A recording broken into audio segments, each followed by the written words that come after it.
رسول الله الأمين وعلى آله وصحبه ومن والاه وتبع سنته إلى يوم الدين. Chers frères, assalamu alaikum wa rahmatullahi wa barakatuhu. Rabbi shrah li sadri wa yassir li amri wahlul 'uqdatan min lisani yafqahu qawli. Nous remercions Allah subhanahu wa ta'ala d'avoir prolongé notre vie jusqu'à ce jour où tous ensemble sommes en train de jeûner le mois de Ramadan 2026. Nous demandons à Allah tabaraka wa ta'ala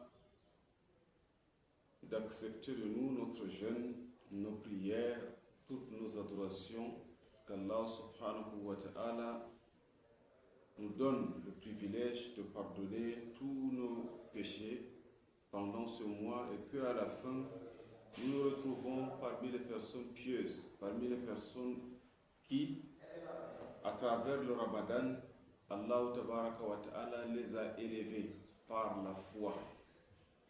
Qu'Allah tabaraka wa ta'ala nous introduise dans son paradis, qu'il nous fasse jouir des délices de ce paradis au jour de la résurrection, tous ensemble, comme il nous a réunis en ce lieu, sur cette terre. Qu'il pardonne nos parents, qu'Allah tabaraka wa ta'ala pardonne nos enseignants, qu'Allah subhanahu wa ta'ala pardonne tous nos frères et sœurs, tous les musulmans qui sont déjà passés, qu'il nous accorde à nous aussi une bonne fin.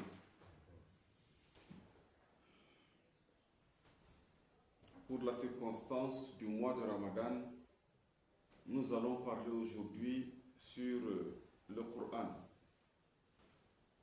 Dans le Coran, Allah subhanahu wa ta'ala nous fait savoir que il a révélé ce livre à son prophète sallallahu alayhi wa sallam dans ce mois de Ramadan.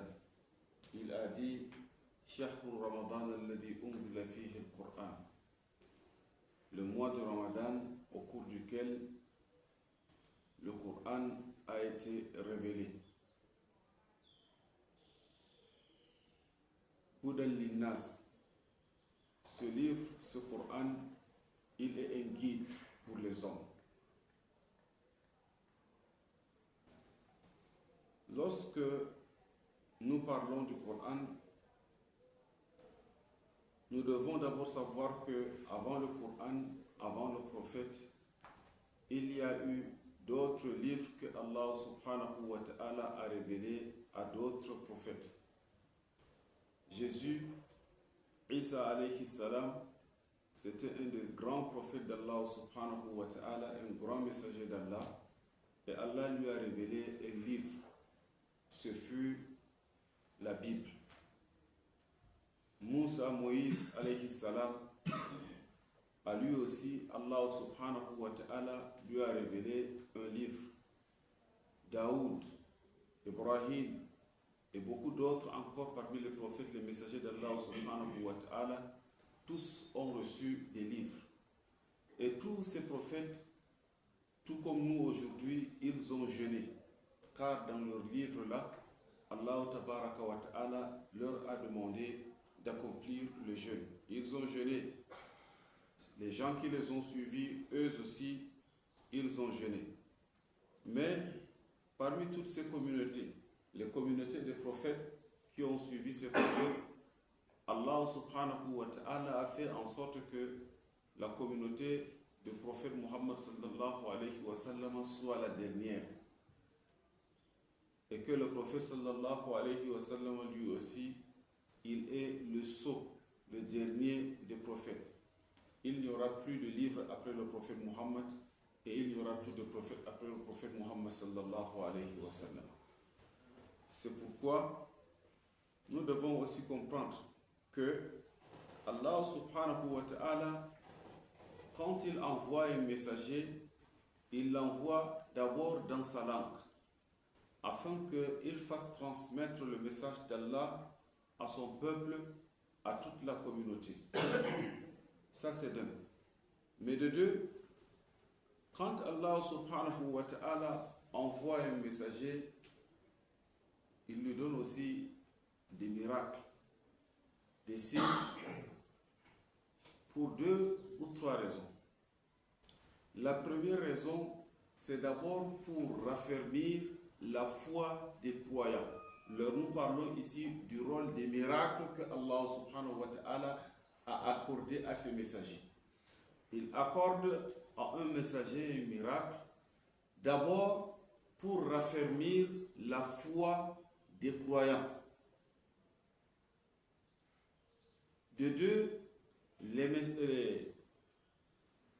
miracles, c'est aussi pour inviter les mécréants à croire. Allah subhanahu wa ta'ala leur montre des miracles afin qu'ils croient à la volonté d'Allah, à la capacité d'Allah, à son existence.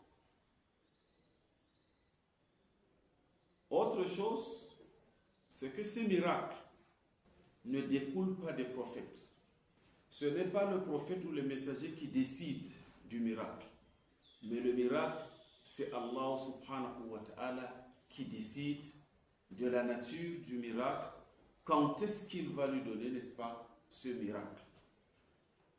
Voilà donc ce que nous devons comprendre en ce qui concerne les miracles. Donc, tous ces messagers d'Allah que nous avons cités, ils ont reçu d'Allah subhanahu wa ta'ala des miracles. Pour le cas de Moïse, à son époque, la magie dominait. Allah tabaraka wa ta'ala a donné à Moussa, Moïse alayhi salam, un miracle qui ressemblait à de la magie, mais qui n'était pas la magie, qui était beaucoup plus puissant que la magie. Avec ce miracle, Moussa alayhi salam a réussi à dominer les magiciens. Et finalement, ils se sont islamisés. Ils sont entrés, ils ont cru en Moïse, ils ont cru en Allah et ils sont entrés dans la religion de Moïse. Jésus, Isa alayhi salam, à son époque, ce qui dominait, c'était la médecine. Allah subhanahu wa ta'ala lui a accordé un miracle ou encore des miracles qui étaient tous liés à la médecine. Le tout premier miracle était la naissance même de Isa alayhi salam. Nous savons que Jésus-Christ, il est né d'une mère, mais sans père. Naturellement, nous connaissons aussi que chaque homme qui naît, il vient d'un homme et d'une femme. Donc, c'est le couple homme et femme qui donne un enfant. Jésus, alayhi salam, lui, Allah a décidé qu'il vienne d'une mère, mais sans père. Nous devons aussi comprendre que Allah tabaraka wa ta'ala a créé d'autres hommes de la même manière, ou encore d'autres manières. Il dit Inna mathala Isa inda Allahi ka mathali Adam khalaqahu min turab thumma qala lahu kun fayakun. L'exemple de Jésus alayhi salam, c'est comme celui de Adam, c'est-à-dire le père des hommes, de l'humanité. Donc l'exemple de Jésus alayhi salam, c'est comme celui de Adam alayhi salam. Il l'a créé de la boue, puis il a dit sois, et il est devenu. Adam n'a pas de père, il n'a pas de mère, mais Allah l'a créé. Donc voilà donc la deuxième forme de création. Donc Adam n'a pas de père, il n'a pas de mère. Mais quand on prend l'épouse de Adam qui est Hawa, nous savons qu'il est issu de Adam. On peut dire que c'est lui son père. Mais qui est le père de Hawa? La mère plutôt de Hawa. Hawa alayhi salam n'a pas de maman. Voilà donc une troisième forme de créature. La quatrième, c'est notre créature à nous. Nous sommes tous issus d'un père et d'une mère. Donc, Allah a créé les hommes sous ces quatre formes. Et c'est pour nous dire que lui, il crée qui il veut, quand il veut et comme il veut. Donc, le premier miracle de Isa alayhi salam, Jésus, c'est sa naissance. Et nous savons que lorsque nous parlons de la naissance, c'est de la médecine. L'enfant né à l'hôpital, c'est le médecin, n'est-ce pas, qui s'en occupe. Donc la question de l'embryologie et beaucoup d'autres choses, tout cela, ça concerne la médecine. Deuxième miracle, tout bébé dans le berceau, Allah subhanahu wa ta'ala a fait en sorte que Jésus s'adresse à sa communauté, à son peuple. Sa maman l'a porté, Allah lui a dit, va vers ton peuple, quand il te pose des questions, ne leur réponds pas, l'enfant se chargera de la réponse.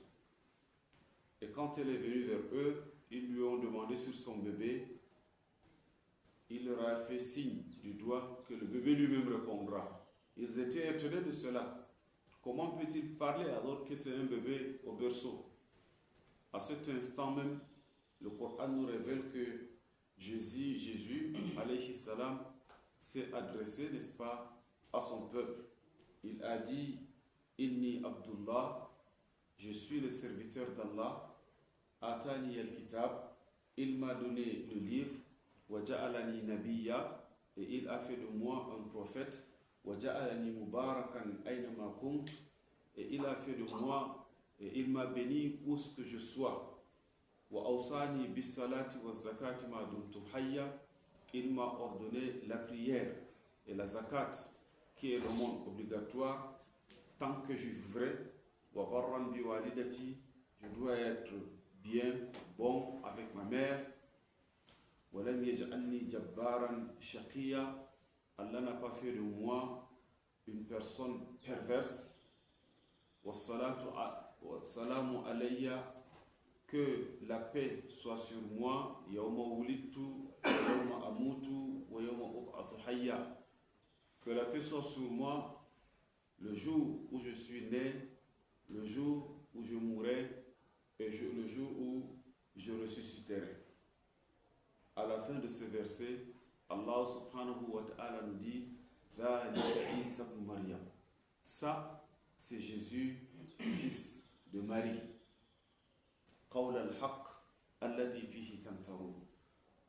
de vérité sur laquelle vous divergez.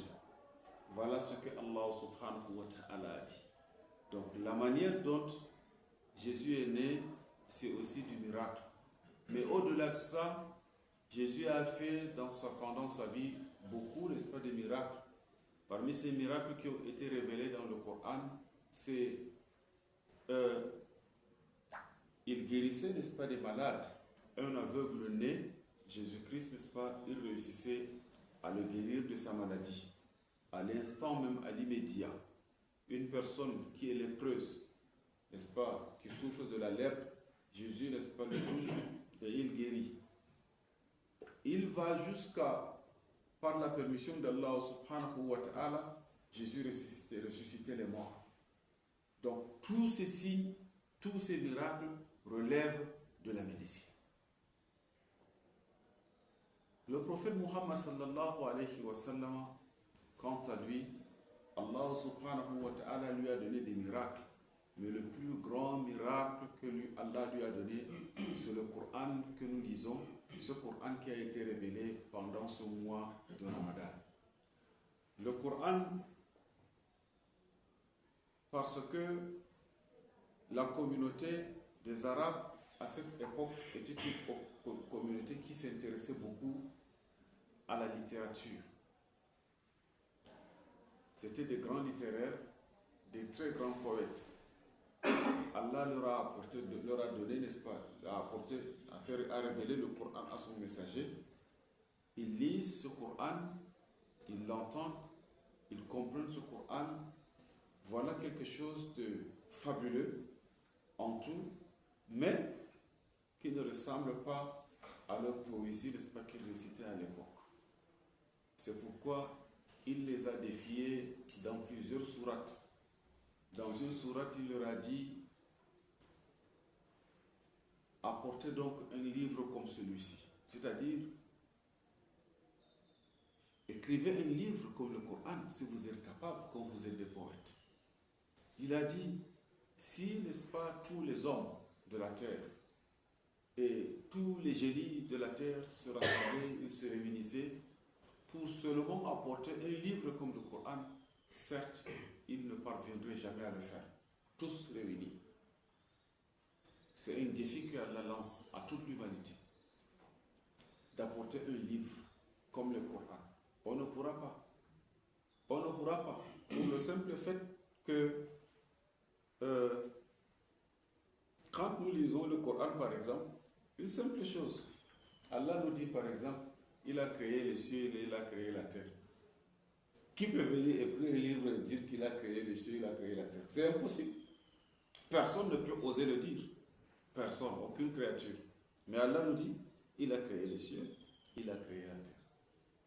Mais au-delà de ça, lorsque nous lisons le Coran, nous rencontrons, n'est-ce pas, beaucoup, tellement de défis dans la science, n'est-ce pas, dans les mathématiques, dans tous les domaines de la vie. Et cela montre que, évidemment, on ne peut pas écrire un livre comme le Coran. Voilà donc le miracle du prophète sallallahu alayhi wa sallam. Maintenant, ce Coran, Allah a dit qu'il l'a révélé au prophète sallallahu alayhi wa sallam pendant le mois du Ramadan. Nous savons que le prophète a vécu, après, n'est-ce pas, être devenu prophète, il a vécu pendant 23 années. C'est pendant ces 23 années que Allah subhanahu wa ta'ala a révélé ce Coran. Mais la première révélation fut dans le mois du Ramadan. Mais en plus de cela, Allah nous dit Inna anzalnahu fi laylatil qadr. Nous l'avons révélé dans la nuit, n'est-ce pas, de la destinée. C'est-à-dire la nuit, n'est-ce pas, du Qadr. Pendant cette nuit, Allah a révélé les trous vers le premier verset qui était Iqra bismi rabbika alladhi khalaq khalaqa al-insana min alaq jusqu'à la fin, n'est-ce pas, des 5 premiers versets révélés au prophète sallallahu alayhi wa sallam. L'ange qui est chargé de transmettre, de la transmission de révélations ou encore des messages d'Allah subhanahu wa ta'ala a toujours été l'ange Gabriel. Donc celui qui a communiqué avec tous les prophètes que nous avons cités et d'autres que nous avons cités, ainsi que le prophète Muhammad sallallahu alayhi wa sallam. C'est lui qui lui a apporté le Coran, c'est lui qui l'a enseigné le Coran du début jusqu'à la fin. Et nous allons comprendre, nous constaterons que la révélation du Coran fut selon, n'est-ce pas, des situations qui se posaient dans la vie du prophète, dans la vie des croyants, dans toute la société. C'était, n'est-ce pas, des réponses aux questions que les gens se posaient. Voilà pourquoi Allah subhanahu wa ta'ala a révélé ce Coran étape par étape. Lorsque nous prenons donc le Coran, nous constatons que le Coran porte 4 sujets essentiels. Le premier sujet porte sur la croyance en Allah subhanahu wa ta'ala. Et vous verrez que la majorité des versets qui parlent, n'est-ce pas, de la croyance, ce sont des versets qui ont été révélés pendant la période où le prophète sallallahu alayhi wa sallam était à la Mecque. Par exemple, il dit « Qul ya ayyuhal kafirun » ô vous, n'est-ce pas, les mécréants. « La a'budu ma ta'budun » je n'adore pas ce que vous adorez. Jusqu'à la fin des versets. Il y a plusieurs versets, beaucoup de surahs révélés dans cet ordre-là. D'autres sujets, le second sujet porte sur l'adoration. Comment nous devons adorer Allah tabaraka wa ta'ala. Comment nous devons prier, comment nous devons jeûner, comment nous devons nous acquitter de la zakat, comment nous devons aussi aller accomplir, n'est-ce pas, le pèlerinage. Allah subhanahu wa ta'ala, dans certains versets, il nous parle aussi de l'adoration. Troisième, n'est-ce pas, sujet qu'on peut retrouver dans le Coran, des sujets qui portent sur le droit. Donc, nous savons que l'islam nous parle toujours de la justice et nous invite à éviter l'injustice, comment nous devons vivre entre nous. Donc, Allah a révélé plusieurs versets dans ce sens. Par exemple, l'interdiction de la consommation de l'alcool. Ya ayyuhalladhina amanu innama al-khamru wal-maisiru wal-ansabu wal-azlam rijsun min amali ash-shaytani fajtanibuhu لعلكم تفلحون. Dans ce verset, Allah subhanahu wa ta'ala a interdit d'une interdiction formelle la consommation de l'alcool, alors que un autre verset avant cela révélé interdisait juste la consommation de l'alcool aux heures de la prière. Ya ayyuhalladhina amanu la taqrabu as-salata wa antum sukara hatta ta'lamu ma taqulun. Ô vous les croyants, ne consommez pas de l'alcool quand n'approchez pas la prière quand vous êtes ivre, jusqu'à ce que vous reveniez à vous, c'est-à-dire vous reprenez vos esprits.